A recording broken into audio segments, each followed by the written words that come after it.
In this lecture today, we are going to discuss about the pathology of the Parkinson's disease. मैंने पहले Parkinson's के 2-3 lecture already बना रखे हैं जहां पर हमने पार्किंसंस के असेसमेंट, पार्किंसंस के फिजियोथेरेपी मैनेजमेंट, उसके रिहैबिलिटेशन के बारे में ऑलरेडी डिस्कस किया है ना. But I was getting a lot of messages to discuss about the pathology of the Parkinson's disease and here we go. In this lecture we will discuss about the pathology in detail. Will just discuss about each and every step of the pathology कि क्या क्या pathology है, क्या क्या steps होते हैं जिनके कारण हमें पार्किंसंस के सारे सिम्टम्स दिखते हैं, पार्किंसंस के ट्रिमर के पीछे क्या कारण है, क्या रहस्य है. सो इन दिस वीडियो हम डिस्कस करने वाले हैं पार्किंसन के पैथोलॉजी के एक एक स्टेप को from the basic, right? But before starting this video, we are also running our batches for the anatomy and the PT Neuro. So if you are interested in the anatomy or the PT Neuro course, you can just DM me on the Instagram or just message me on the WhatsApp. So let's start our today's lecture, the pathology of Parkinson's disease. अगर आपने Parkinson's के बाकी lectures को नहीं देखा है जहां पर हमने पार्किंसन के बेसिक इंट्रोडक्शन के बारे में बात किया है, पार्किंसन के असेसमेंट्स के बारे में बात किया है, पार्किंसंस के पीटी मैनेजमेंट के बारे में बात किया है, then you can go and watch that particular lectures. There was only one topic left in the Parkinson, that was the pathology, and here we go. Today we are discussing about the pathology in detail. But Parkinson को start करने से पहले, pathology को start करने से पहले एक quick revision ले लेते हैं कि पार्किंसन क्या है. Parkinson is basically a neurological condition जहां पर डिजेनरेशन होता है हमारे सब्सटेंसिया नाइग्रा का. Substantia nigra is basically part of our basal ganglia जो हमारे बॉडी के अंदर वॉलेंट्री मूवमेंट्स को कंट्रोल कर रहा है, right. So in the case of Parkinson there is the degeneration of substantia nigra. Ultimately होता क्या है, in the substantia nigra we have a neuron that is called the dopaminergic neurons जो कि dopamine का secretion करते हैं, okay, and that particular dopamine helps in the movement. वो dopamine के कारण ही हमारा मूवमेंट अच्छे से हो पाता है. मैंने ये हैंड का मूवमेंट किया, ये फिंगर्स का मूवमेंट किया, मैं बोल पा रहा हूँ, everything is because of the dopamine. But in the case of the Parkinson, substantia nigra के डिजेनरेशन के कारण, सब्सटेंसिया नाइग्रा के डैमेज होने के कारण डोपामिन का लेवल हमारे बॉडी में काफी कम हो जाता है and ultimately it will lead in disturbance of the voluntary movements. वो वॉलेंट्री मूवमेंट्स में अफेक्ट करेगा, मसल के प्रॉपर्टीज में अफेक्ट करेगा and ultimately we will have a lot of symptoms and that's called the Parkinson's disease. It's just a basic introduction, basic definition of the Parkinson's कि ये Parkinson क्या होता है. So यहाँ पे हो क्या रहा है, यहाँ पे हमारे पास हो रहा है पहला सब्सटेंसिया नाइग्रा का डिजेनरेशन जिसके कारण डोपामीन का लेवल कम हो रहा है. मोटा मोटा हमारे पास हो बस यही रहा है कि बॉडी के अंदर डोपामिन का लेवल कम हो रहा है. Why? Because substantia nigra is getting damaged. ठीक है, तो हमें इस पैथोलॉजी में यही समझना है कि हमारे बॉडी के अंदर इन जनरल कंडीशन मूवमेंट्स का क्या पैटर्न है, कैसे कैसे सारे के सारे न्यूरोट्रांसमीटर फंक्शन करते हैं ताकि एक मूवमेंट हमारा स्मूथली हो सके. और अगर डोपामिन ना रहे तो उस मूवमेंट में क्या इफेक्ट हमें मिलेगा, क्या निगेटिव इंपैक्ट हमें दिखेगा मूवमेंट में, वो समझना है हमें. ठीक है, so let's jump on to the pathology, on the pathophysiology of the Parkinson's disease. सबसे पहले बेसिक्स को समझते हैं, इस पैथोलॉजी के बेसिक को समझते हैं, फिर इस बेसिक को और डीपर डिस्कस करेंगे with 2 different pathways, right. So let's resume. Okay, here we go. This is the diagram जो कि मैंने पहले से बनाकर रखा है. Now let's start our discussion about the pathology of the Parkinson's disease. Starting from here, this is our blood artery, right? ये हमारा blood artery है जिसके थ्रू blood flow हो रहा है and this is the blood brain barrier. Wait, I am mentioning it here. This one is the blood brain barrier. BBB, it means the blood brain barrier, जिसने कि blood flow और brain के बीच में एक barrier बनाकर रखा है जो कि सिलेक्टिवली परमिएबल है, सिलेक्टेड कंपोनेंट्स को ही अलाउ करता है to enter the brain. That's a protective nature, that's a defence mechanism for our brain, that is called the blood brain barrier, है ना. अब यहाँ पे क्या होता है, सबसे पहले हमारा यहाँ पे क्या हो रहा है, we have the blood flow here. यहाँ पे हमारा ब्लड फ्लो है, this is the blood flow and because of the blood flow के साथ साथ यहाँ पे कुछ हमारे पैसेज हैं, कुछ पाथवेज हैं. जो कि सेलेक्टिवली परमिएबल है, यानी कि कुछ ही कंपोनेंट्स को ब्रेन के अंदर एंट्री अलाउ करेंगे। It will not allow everything to enter the brain. इसके पीछे भी एक कंसेप्ट है कि हमारा ये जो ब्लड ब्रेन बैरियर होता है ये लिपिड बाइलेयर का बना होता है। तो कुछ भी ऐसे कंपोनेंट जिनका स्ट्रक्चरल कंपोनेंट लिपिड है, जो कि फैटी सब्सटेंस हैं, वही इसके अंदर इंटर कर सकते हैं, वही ब्लड ब्रेन बैरियर को क्रॉस कर सकते हैं। पर कुछ भी ऐसे कंपोनेंट्स जो या तो आयनिक हैं या फिर वो हाइड्रोफिलिक हैं, यानी कि वो वाटर में डिसॉल्व होने वाले हैं, वो सारे के सारे कंपोनेंट्स इधर से पास नहीं कर सकते। सिर्फ लिपिड सॉल्यूबल ही कंपोनेंट पास कर सकते हैं यहाँ से। Now in the blood flow we have a very important component, हमारे पास एक प्रोटीन होता है, उस प्रोटीन को हम कहते हैं tyrosine protein. That is called what? That's called tyrosine. Tyrosine is a type of protein जो हमारे ब्लड फ्लो में प्रेजेंट है। Now this tyrosine has the capability to cross the blood brain barrier and here we go. This tyrosine will easily cross the blood brain barrier and it will enter into the neuron. For your reference, this is the dopaminergic neuron. ये हमारा dopaminergic neuron है। It means कि ये neuron हमारा dopamine का release करने वाला, dopamine का सीक्रेशन करने वाला है। Ultimately this dopamine will go and help in the movement. ठीक है, see in a general condition what is happening here. एक जनरल कंडीशन में टायरोसिन इंटर करता है हमारे इस ब्लड ब्रेन बैरियर को क्रॉस करके न्यूरॉन्स के अंदर। अब इसी टायरोसिन से हमारे डोपामिन का फॉर्मेशन होने वाला है। कैसे? See tyrosine has been entered into the blood brain barrier, has been entered into the neuron after crossing the blood brain barrier. Now this tyrosine is converted into another component with help of an enzyme. ठीक है, ये tyrosine क्या होता है? This tyrosine is converted into a component that's called the L-dopa. ये tyrosine L-dopa में convert होता है। L-dopa is a component. L-dopa is the precursor of the dopamine. L-dopa dopamine का प्रिकर्सर है। प्रिकर्सर इट मींस क्या? L-dopa से ही dopamine का formation होने वाला है। It's simple, L-dopa leads to the formation of the dopamine. Finally L-dopa है। After the L-dopa we have our final component L-dopa से हमारा बनता है that's called the dopamine. This is our dopamine. Finally we have the dopamine in our neuron. ठीक है, अब ये dopamine बन गया, आगे क्या होगा यहाँ पे? Let's see. ये जो डोपामिन है, this dopamine will go and it will bind on the vesicle. ये इस वेसाइकल पर बाइंड करेगा and in the sky blue colour we have the dopamine. ये हमारे डोपामिन इससे बाइंड करेंगे। ठीक है, ये हमारे डोपामिन यहाँ पर बाइंड करेंगे। अब इस न्यूरॉन पर भी मैंने कुछ अलग अलग चैनल्स बनाए हैं, जिनमें से एक जो सबसे इंपॉर्टेंट चैनल है वो ये है। This is what? This is the calcium channel. ठीक है, इस कैल्शियम चैनल से अब क्या होगा? From this calcium channel we will have the entry of the calcium ions. यहाँ पे कैल्शियम आयंस का एंट्री होगा और यहाँ पर डीपोलराइजेशन होगा। Because of that this vesicle will come and bind with the axon terminal. है ना, ये वेसाइकल एक्सॉन टर्मिनल से बाइंड करेगा। वेसाइकल पे क्या है? वेसाइकल पे हमारा डोपामिन है और एक्सॉन टर्मिनल जो है वो बेसिकली एक दरवाजा है जिसके थ्रू डोपामिन आने वाला है। तो सिंपल अगर बात समझे तो हमारे पास डोपामिन का फॉर्मेशन हुआ है नंबर 1। वो डोपामिन कहाँ गया? वो डोपामिन गया है वेसाइकल के पास। वेसाइकल कुछ नहीं है, वेसाइकल एक मोटर बाइक है। फॉर एग्जाम्पल, आपको अपने घर से किसी जगह जाना है। ठीक है, आप अपने घर से आप अपने ऑफिस जाना चाह रहे हो, आप अपने घर से अपने क्लिनिक जाना चाह रहे हो। आप क्या करोगे? आप घर से निकलोगे, एक बाइक पर बैठोगे और बाइक से चल जाओगे अपने क्लिनिक।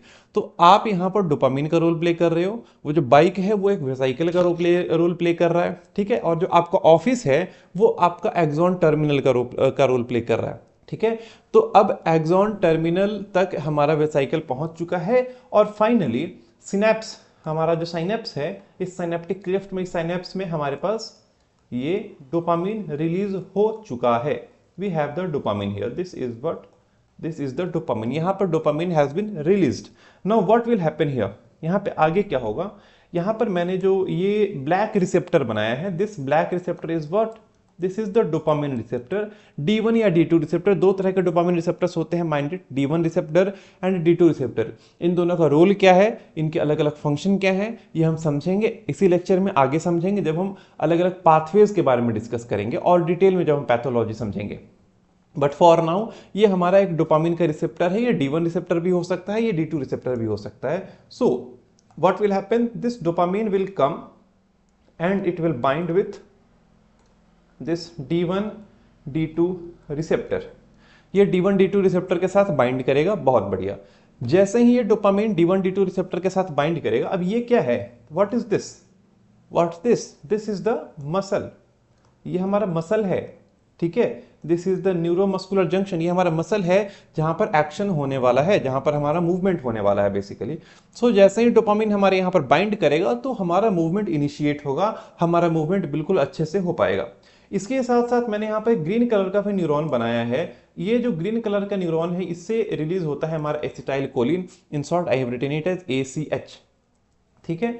तो ये एसिटाइल कोलिन जो है, ये एसिटाइल कोलिन भी हमारा बिल्कुल मूवमेंट को ही फैसिलिटेट करता है। एसिटाइल कोलिन के कारण क्या होता है वो भी हम आगे समझेंगे, but for now in short ये एसिटाइल कोलिन भी यहां पर आकर बाइंड करता है, and this acetyl choline will also help in the movement, ठीक है। इसके साथ साथ यहां पे क्या होता है, सारे के सारे डोपामीन हमारे D1 D2 से बाइंड नहीं करते हैं। यहां पे कुछ डोपामीन जो होता है वो मेटाबोलाइज हो जाता है, यहाँ पे कुछ डोपामीन जो है वो मेटाबोलाइज हो जाता है with the help of an enzyme, एक एंजाइम के थ्रू। इस एंजाइम को हम कहते हैं COMT एंजाइम। इस COMT का फुल फॉर्म क्या होता है, it's called catechol O methyl transferase.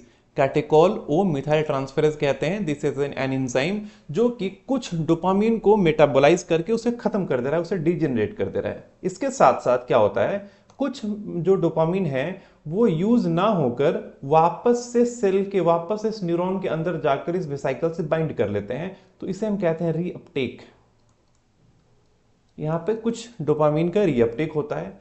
इसके साथ साथ यहां पे रीअपटेक हुआ, बट इसके साथ साथ रीअपटेक होने के बाद भी कुछ एंजाइम्स, कुछ डोपामीन होते हैं वो डिजेनरेट हो जाते हैं। बट ओवरऑल बात क्या हुआ, हमारे सिनेप्स में डोपामीन का सिक्रेशन हो गया, बहुत बढ़िया। अब डोपामीन का वहां पे 3 हिस्सा होगा। पहला हिस्सा वो होगा जो जाके हमारे डोपामीन के रिसेप्टर से बाइंड करके मूवमेंट को फैसिलिटेट करेगा। दूसरा हिस्सा वो होगा, कुछ जो हमारे जो डोपामीन है वो डिजेनरेट हो जाएंगे, वो उनका मेटाबोलाइजेशन हो जाएगा, वो खत्म हो जाएंगे वही सिनेप्स में ही COMT एंजाइम के through. COMT means catechol O methyl transferase. इसके साथ साथ कुछ पार्ट ऑफ जो डोपामीन होंगे वो वापस से उस न्यूरॉन के अंदर इंटर करेंगे और वापस से वो वेसिकल में बाइंड कर लेंगे, और ऐसा चलता रहता है। अल्टीमेटली जो डोपामीन हमारा रिलीज हुआ है, ये डोपामीन हमारे मूवमेंट को इनिशिएट करेगा, ये डोपामीन हमारे मूवमेंट को और स्मूथर बनाएगा। इन ए जनरल कंडीशन ये होता है। बट इन द पार्किंसन क्या होता है कि हमारे पास ये टायरोसिन का ही फॉर्मेशन नहीं होता है।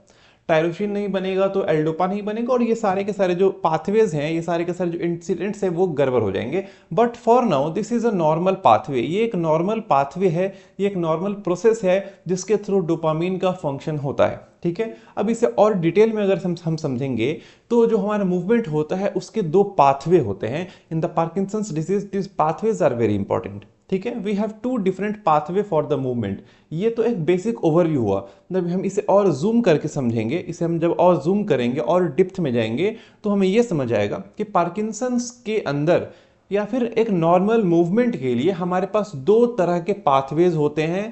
पहला होता है इनडायरेक्ट पाथवे, दूसरा होता है डायरेक्ट पाथवे, या फिर पहला डायरेक्ट पाथवे, दूसरा indirect pathway. These are the 2 major pathways for a normal movement. इन दोनों पाथवेज को समझिए और उसी के थ्रू आपको समझ आएगा कि पार्किंसन में होता क्या है और पार्किंसन में होता क्यों है। जो सिम्टम्स आते हैं ना, मूवमेंट स्लो डाउन हो जाना, ब्रेडिकाइनेसिया दिखता है, हमें ट्रिमर दिखता है, रिजिडिटी दिखता है, ये सब क्यों दिखते हैं आगे अगले स्लाइड में आपको समझ आएगा। So let's move further. So we have 2 pathways. First one is the direct pathway and second one is what? Second one is the indirect pathway. So this is our first pathway, that is what? That is direct pathway. अब यहां पर मैंने ये क्या क्या diagram बना रखा है इसके बारे में समझिए। This is the cerebral cortex. ये हमारा सेरेब्रल कॉर्टेक्स है जहां से हमारा ये जो मूवमेंट का सिग्नल है, जहां से मूवमेंट का इंपल्स है वो इनिशिएट होने वाला है। दूसरा, मैंने पहले भी बोला कि ये पूरा का पूरा जो वॉलंटरी मूवमेंट है ये कहां से कंट्रोल होता है, it is control from the basal ganglia. Basal ganglia is responsible for the controlling of the voluntary movement, right. अब ये जो मैंने अलग अलग 3 पार्ट्स बनाए हैं, इसमें बेसल गैंग्लिया के पार्ट्स हैं। जैसे कौन कौन से पार्ट्स हैं? फर्स्ट, ये जो ट्रायंगुलर पार्ट है इसे हम 3 अलग अलग हिस्सों में डिवाइड करते हैं। कौन कौन से हिस्से में? देखिए, इसे मैंने डिवाइड किया लाइक दिस। थोड़ा सा और इसे थिक करते हैं, let's make it more thick, okay 1 2। सो ये 3 अलग अलग पार्ट्स हो गए यहाँ पे। इन तीनों पार्ट्स के अलग अलग नाम है। क्या नाम है? सबसे पहला ये जो पार्ट है इसे हम कहते हैं putamen. This is what, this part is called the putamen. This part is called the globus pallidus externus, globus pallidus externus, and this is called the globus pallidus internus. और इन तीनों को हम एक साथ कहते हैं लेंटिफॉर्म न्यूक्लियस। सो ओवरऑल क्या हुआ, हमारे पास एक लेंटिफॉर्म न्यूक्लियस है। उस लेंटिफॉर्म न्यूक्लियस में 3 पार्ट्स हैं, पहला पुटामेन, दूसरा ग्लोबस पैलिडस इंटरनस, तीसरा ग्लोबस पैलिडस एक्सटर्नस। ये 3 हमारे पास पार्ट्स हैं लेंटिफॉर्म न्यूक्लियस के। और ये जो नीचे में है, this is what, this is substantia nigra. ये हमारा सब्सटेंसिया नाइग्रा है, it is also part of basal ganglia, and this is the thalamus. ये हमारा क्या है, दिस इज द थैलेमस, ये हमारा थैलेमस है। So for the direct pathway हमारे पास कॉर्टेक्स, लेंटिफॉर्म न्यूक्लियस, थैलेमस और सब्सटेंसिया नाइग्रा, इन 4 एरियाज का बहुत तगड़ा रोल है। Now let's have a look on the case of lentiform nucleus. अब इस डायरेक्ट पाथवे में हमारे पास 3 न्यूरोट्रांसमीटर्स के रोल आने वाले हैं। मैं यहाँ पर उसका एक कलर कोडिंग कर देता हूँ। रेड कलर में जो भी नर्व आएंगे, जो भी यहाँ पे चीज आएगा, वो हमारा होगा रिलेटेड टू ग्लूटामेट। ग्लूटामेट। जो ब्लैक कलर में कुछ भी अगर आएगा वो होगा हमारा GABA, it will be GABA. And green colour में कुछ भी आएगा, ग्रीन कलर मीन्स डोपामीन। तो बेसिकली जब हम और डेप्थ में समझते हैं तो पार्किंसन के अंदर में ग्लूटामेट, गाबा और डोपामीन के एक्शन में, इन तीनों के कंसंट्रेशन में ही इम्बैलेंस होता है, जिसके कारण हमें ये सिम्टम्स दिखते हैं। ये इम्बैलेंस होता है डोपामीन के कमी के कारण, ठीक है। इनके डोपामीन के कमी के कारण ही इन तीनों न्यूरोट्रांसमीटर के कोऑर्डिनेशन में इश्यूज आता है। और एक और होता है that is called the acetylcholine. यहाँ पे एक्साइटेटरी इनहिबिटरी के बारे में बात करें तो glutamate is always excitatory. Glutamate कभी भी रिलीज होगा तो वो सामने वाले न्यूरॉन को एक्टिवेट कर देगा, पर गाबा कभी भी रिलीज होगा तो वो सामने वाले न्यूरॉन को इनहिबिट कर देगा। So glutamate is switch on, GABA is switch off. Simple भाषा में ऐसा समझ सकते हैं, ग्लूटामेट अगर रिलीज हुआ है तो वो आगे वाले न्यूरॉन को एक्टिवेट करेगा, गाबा अगर रिलीज हुआ है तो वो आगे वाले न्यूरॉन को इनहिबिट करेगा। तीसरा डोपामीन है। डोपामीन का एक्शन इनहिबिटरी और एक्साइटेटरी दोनों होता है। डोपामीन दोनों काम करता है। डोपामीन एक्टिवेट भी कर सकता है, डोपामीन इनहिबिट भी कर सकता है। इट कैन स्विच ऑन और स्विच ऑफ। अब ये डिपेंड करता है ये कौन से रिसेप्टर पे बाइंड किया है, ठीक है। जनरली D1, मैंने अभी थोड़ी देर पहले मैंने बात किया था D1 और D2 रिसेप्टर। तो अगर डोपामीन D1 रिसेप्टर पे बाइंड करेगा तो वहां पर वो एक्टिवेशन का काम करेगा। अगर डोपामीन D2 रिसेप्टर पर बाइंड करेगा तो वहां पर वो इनहिबिट होने का काम करेगा। Simple. D1 it means D1 it means activation, D2 it means inhibition. Simple सा बात ऐसा है। तो डायरेक्ट पाथवे क्या है? डायरेक्ट पाथवे एक तरीका है जिस पाथवे से हमारा बेसल गैंग्लिया मूवमेंट करने में हेल्प करता है। तो एक नॉर्मल समझते हैं और इसमें ही फिर हम समझेंगे कि जब डोपामिन नहीं रहेगा तो क्या होता है। चलिए देखिए, सबसे पहला क्या होता है, हमारे कॉर्टेक्स से एक स्टिमुलस आता है कि भैया अब मूवमेंट करना है, ठीक है। कॉर्टेक्स से एक स्टिमुलस आया और यहां से क्या होता है, यहां से ये ग्लूटामिनर्जिक न्यूरॉन है। ये ग्लूटामिनर्जिक न्यूरॉन आते हैं कहां? ये आते हैं पुटामेन के अंदर में। कौन सा न्यूरॉन है? ग्लूटामिनर्जिक न्यूरॉन, यानी कि ये ग्लूटामेट रिलीज करेगा। Red colour it means glutamate, ठीक है। ग्लूटामेट रिलीज कर रहा है and glutamate is what? Glutamate is activatory neurotransmitter, excitatory neurotransmitter. ये आगे वाले न्यूरॉन को एक्टिवेट करेगा, ठीक है। तो यहां पर क्या होता है, यहां पे ग्लूटामेट रिलीज होता है। यहां पे हमारे पास ग्लूटामेट है, बहुत बढ़िया। आगे क्या होता है, आगे इस पुटामेन से एक गाबार्जिक न्यूरॉन आता है जो हमारे ग्लोबस पैलिडस इंटरनस में जाता है, एक्सटर्नस में नहीं जाता है, इन द डायरेक्ट पाथवे, ठीक है।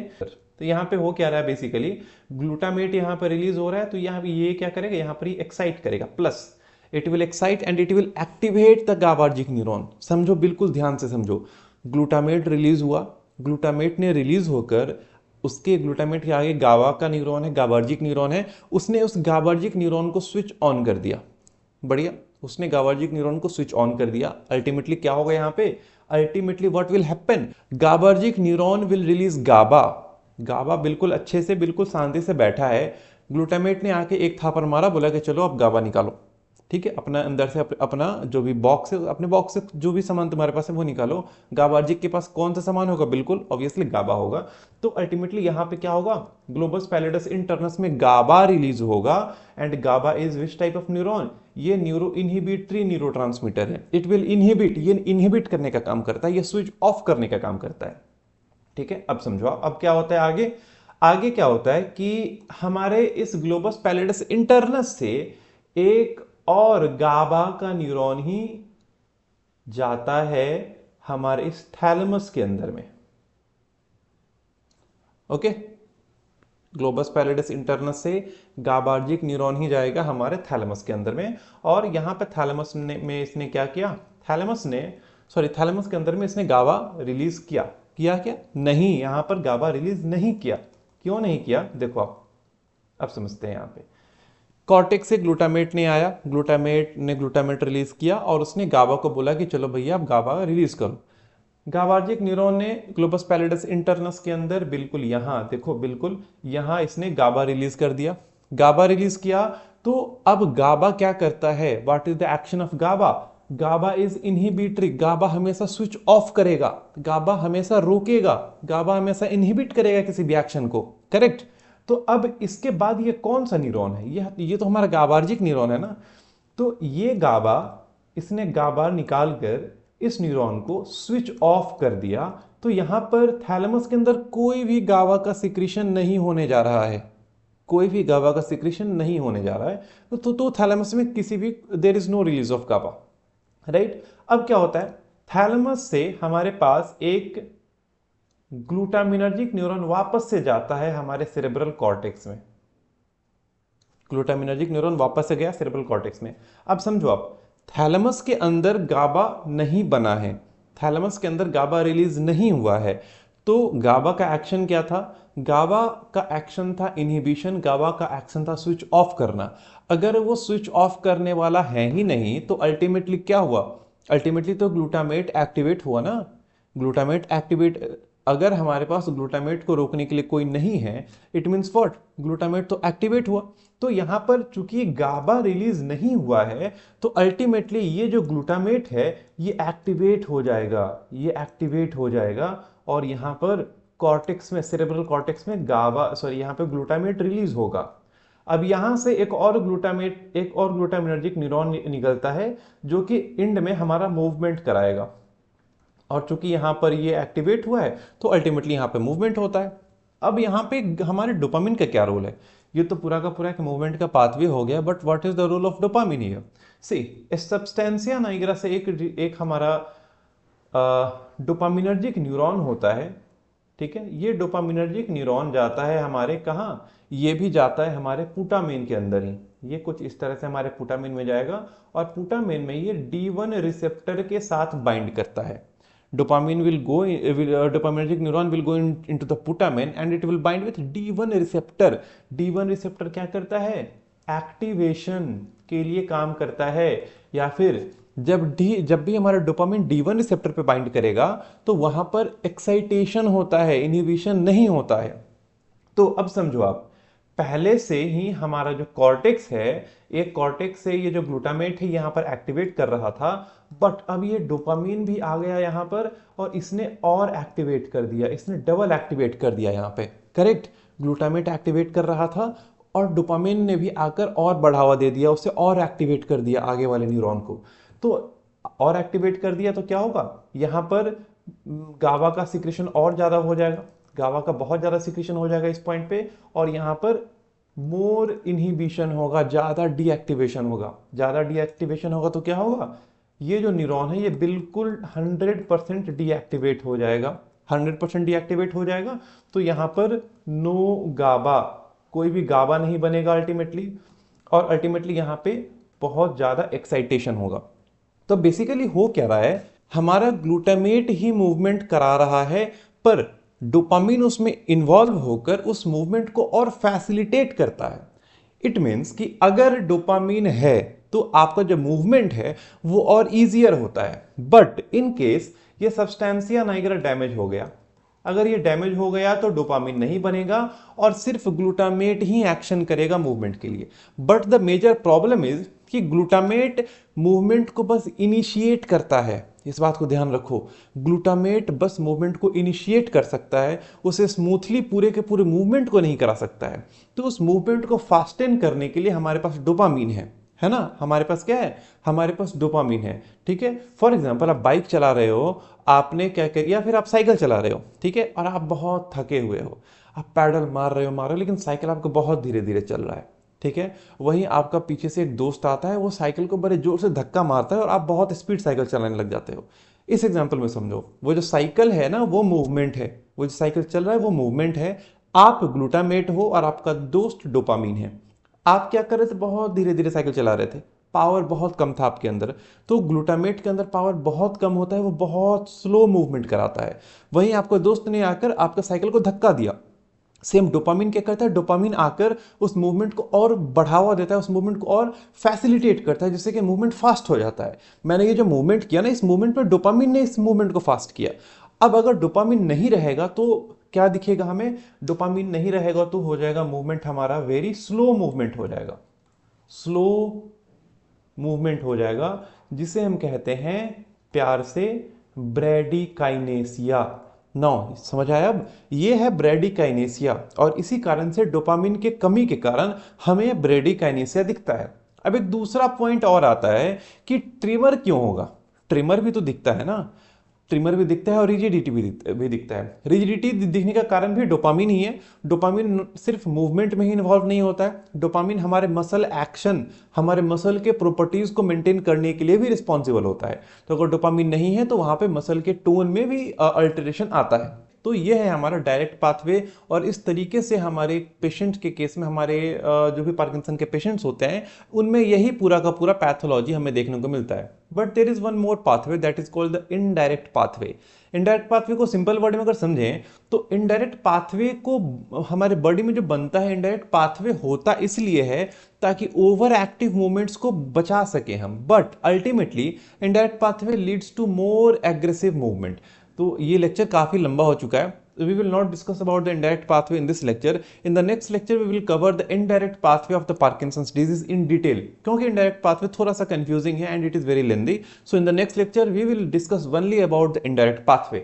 And if there is any doubt in the case of today's lecture is direct pathway में, pathology में, तो please feel free to reach me out on the Instagram DM or on the WhatsApp. My number, my Instagram ID, everything is mentioned in the description box below. I will see you guys in the next lecture. Till then, be happy and keep learning.